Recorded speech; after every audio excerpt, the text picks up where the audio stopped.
ഇവിടെ ഇപ്പോ ശ്രീ നിജേഷ് അരവിന്ദ് കെ ശൈലജ ടീച്ചറെ പോലെ 68 വയസ്സുള്ള സംസ്ഥാനത്ത് പല പദവികളിൽ ഇരുന്ന ഒരു വനിത ഇലക്ഷൻ ജയിക്കാൻ വേണ്ടി കള്ളം പറഞ്ഞ് കരഞ്ഞ് കണ്ണു നനയിച്ചു കരുതുന്നില്ല.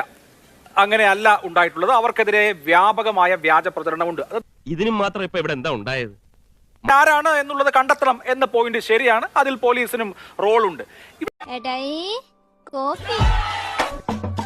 ശരിയാണ്, ഞാൻ വടകരയിൽ പോയപ്പോഴും അത് അനുഭവിച്ചു. രണ്ട് പക്ഷത്തുനിന്നും വളരെ ടെൻസ്ഡ് ആയിട്ടുള്ള സാഹചര്യം ഉണ്ടാവുന്നുണ്ട്.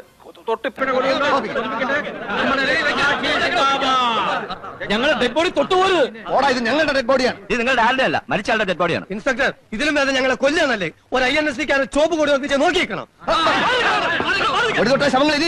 ഇത്രയും വളരെ ടൈറ്റായ തെരഞ്ഞെടുപ്പ് നടക്കുമ്പോൾ അണികൾ ഇങ്ങനെ വഴിവിട്ട് പോവാതിരിക്കുക എന്ന ഉത്തരവാദിത്വം നേതൃത്വം വളരെ വളരെ ജാഗ്രതയോടുകൂടി ഏറ്റെടുക്കേണ്ടതല്ലേ?